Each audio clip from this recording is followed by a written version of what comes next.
नमस्कार सांगलीकर, मी ताना जक्के. आज सांगलीच्या मातीनं सांगलीच्या राजकारणाने एक असा इतिहास लिहिला आहे ज्याची चर्चा केवळ महाराष्ट्रात नाही तर दिल्लीच्या तख्तापर्यंत होईल.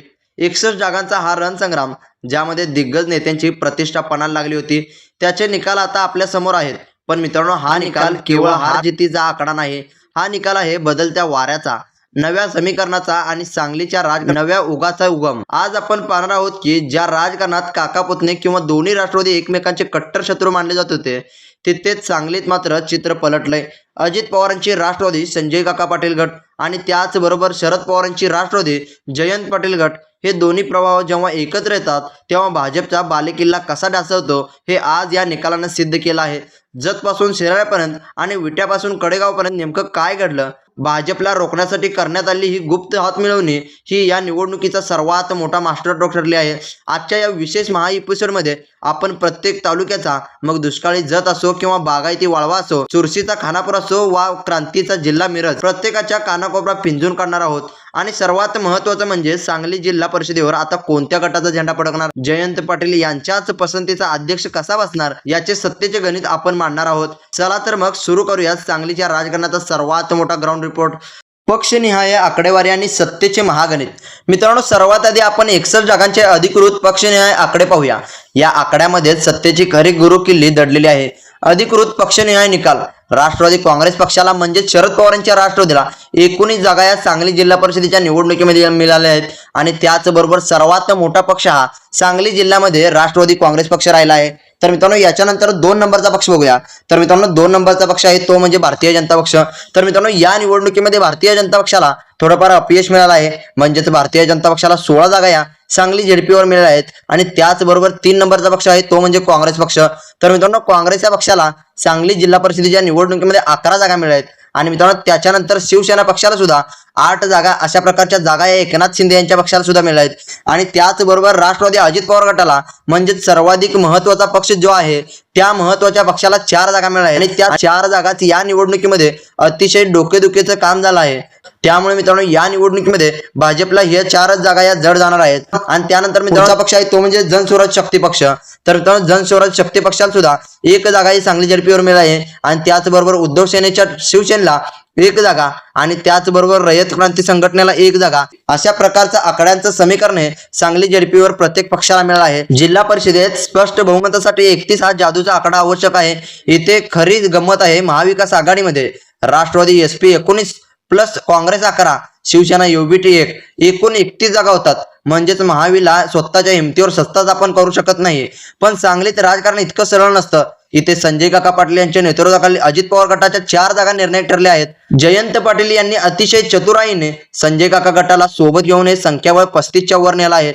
यामुळे भाजपला केवळ विरोधी बाकावर बसावं लागलं नाही तर सत्तेच्या शर्यतीतून पूर्णपणे बाहेर फेकलं गेलं आहे. भाजपला अपेक्षेप्रमाणे जागा मिळाल्या नाहीत, कारण युतीमध्ये भाजप प्लस शिंदे गट तर इतर केवळ 25 जागापर्यंत मजल मारता आली आहे. हे यश केवळ आकड्याचं नाही तर नियोजनाचं आहे. जयंत पाटलांनी जिल्ह्यावरची आपली पकड पुन्हा एकदा सिद्ध केली आहे. तालुक्याने हा सविस्तर विश्लेषण, कुठं काय घडलं, जत तालुका पळकरांचा किल्ला आणि संघर्षाची गाथा. जत तालुक्यात यावेळी निवडणूक वैयक्तिक प्रतिष्ठेची झाली होती. इथे 9 जागा होत्या. भाजपचे आमदार गोपीचंद पळकर यांनी जतमध्ये संपूर्ण ताकद झोकून दिली होती. भाजपने 9 पैकी 8 जागावर विजय मिळवला आणि त्याचबरोबर शरद पवारांच्या राष्ट्रवादीनं 1 जागावर अशी विभाजन झालं आहे. जतमध्ये पळकर फॅक्टर चालला आहे. दुष्काळी भागातील पाण्याचा प्रश्न आणि त्यांनी दिलेल्या आश्वासने लोकांना पटलेली दिसतात. जिल्ह्यात भाजपची पडझड झाली असली तरी जतने मात्र भाजपला तारला आहे. पळकरांनी स्वतःच्या शैलीत प्रचार करून विरोधकांना रोखण्यात यश मिळवलं आहे. वाळवा आणि ईश्वरपूर, जयंतरावांचा करेक्ट कार्यक्रम. आता वळूया जिल्ह्याच्या राजकीय मुख्यालयाकडे. वाळवा तालुका, इथे 11 जागा आहेत आणि हा जयंत पाटील यांचा बालेकिल्ला आहे. निकाल: 11 पैकी तब्बल 9 जागा या राष्ट्रवादी SP ने जिंकल्या आहेत. भाजप आणि मित्र पक्षांनी केवळ 2 जागावर समाधान मानावं लागलं आहे. इथे विरोधकांनी खूप प्रयत्न केले पण जयंतरावांची यंत्रणा भेदणं कोणालाही जमलं नाही. ईश्वरपूर आणि आष्टा नगरपालिकेनंतर ग्रामीण भागातही त्यांनी आपली ताकद दाखवून दिली आहे. करेक्ट कार्यक्रम म्हणजे काय आहे हे वाळवा तालुक्याने राज्याला दाखवून दिलंय. मिरज तालुका सत्तेचं केंद्र आणि चुरशीची लढत. मिरज तालुक्यात 10 जागांसाठी चौरंगी लढत झाली. निकाल: भाजपला 3, काँग्रेसला 3 आणि राष्ट्रवादीला 4, अशा प्रकारच्या जागा या मिरज तालुक्यामध्ये झाल्या आहेत. मिरजमध्ये ग्रामीण मतदारांनी संमिश्र कौल दिला आहे. इथे कोणा एका पक्षाची लाट नव्हती, मात्र राष्ट्रवादी आणि काँग्रेसने एकत्र राहून भाजपच्या जागा कमी करण्यात यश मिळवलं. तासगाव कवठेमंकाळ, संजय काका पाटील आणि आबांची वारसाची जुगलबंदी. तासगावमध्ये 7 जागा आहेत. येथे आर आबांचा वारसा आणि संजय काका पाटील यांची ताकद असा एक संघर्ष पाहायला मिळाला. निकाल: राष्ट्रवादीच्या दोन्ही गटांनी मिळून 5 जागा जिंकल्या आणि भाजपला 2 जागा मिळाल्या. सर्वात महत्वाचा मुद्दा म्हणजे येथे संजय काका पाटील यांनी अजित पवार गटात असूनही जयंत पाटलांच्या रणनीतीला पोषक अशी भूमिका घेतली. त्यामुळे भाजपच्या या भागातील प्रभाव कमी झाला.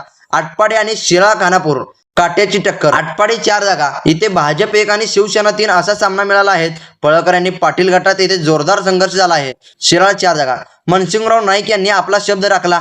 राष्ट्रवादी एसपीला 3 जागा, भाजप 1. शिराळ्याच्या दुर्गम भागात ही राष्ट्रवादीने मुसंडी मारली आहे. खानापूर विटा 6 जागा, इथे शिवसेना पक्षाला 6 जागा मिळाल्या आहेत. दोन्ही राष्ट्रवादीचे एकत्रीकरण सत्तेचं नवी चाणक्य. मित्रांनो, या निवडणुकीत सर्वात मोठं गुपित काय होतं तर ते म्हणजे दोन्ही राष्ट्रवादीचे छुपे एकत्रीकरण. राज्य पातळीवर अजित पवार आणि शरद पवार गट एकमेकावर टीका करत असले तरी सांगलीत मात्र चित्र वेगळं होतं. संजय काका पाटील आणि जयंत पाटील हे जुने मित्र आणि राजकीय जाणकार आहेत. जिल्ह्याबाहेरून येणाऱ्या नेत्यांचा हस्तक्षेप रोखण्यासाठी या दोन्ही नेत्यांनी मौन सहमती दर्शवली होती. यामुळे मतदारसंघामध्ये संभ्रम निर्माण झाला नाही. जिथे भाजप प्रबळ होता तिथे संजय काका गटाने आणि राष्ट्रवादी एसपी गटाने एकमेकांना पूरक अशी भूमिका घेतली.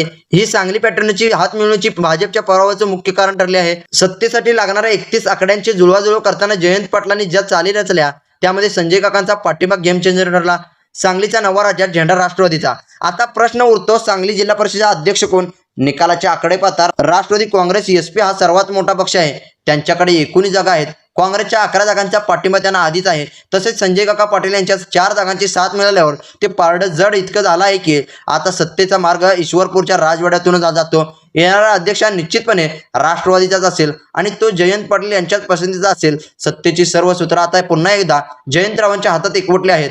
विकास कामांचा निधी, तालुक्याचे प्रश्न आणि जिल्ह्याचे नियोजन आता राष्ट्रवादीच्या विचारांनी चालणार आहे. या निकालाने स्पष्ट केलंय. तर मित्रांनो, सांगली जिल्हा परिषद 2026चा हा होता संपूर्ण लेखाजोखा. या निवडणुकीने एक गोष्ट स्पष्ट केली आहे की सांगलीत अजूनही स्थानिक नेतृत्व हेच वरचढ आहे. तुम्हाला काय वाटतंय? सांगलीच्या विकासासाठी जयंत पाटील आणि संजय काका पाटील यांची ही अघोषित युती जिल्ह्याला पुढे नेईल का? जतमध्ये गोपीचंद पळकरांनी केलेला करिश्मा भाजपला पुन्हा उभारी देऊ शकेल का? आणि सांगलीचा पॅटर्न राज्यात एकत्र ही पाहायला मिळेल का? तुमच्या प्रतिक्रिया कमेंट बॉक्समध्ये नक्की कळवा. अशाच रोखठोक आणि राजकीय विश्लेषणासाठी, गावाकडच्या बातम्यांसाठी आणि सविस्तर माहितीसाठी तुमच्या आपल्या तानाजाकी या चॅनलला सबस्क्राईब करा. व्हिडिओ आवडला असेल तर लाईक करा आणि चॅनलला सबस्क्राईब करायला विसरू नका. लवकरच भेटूया एका नवीन विषयासह. तोपर्यंत आपला चॅनल पाहत राहा. तानाजाकी डिजिटल मीडिया. धन्यवाद. जय हिंद, जय महाराष्ट्र.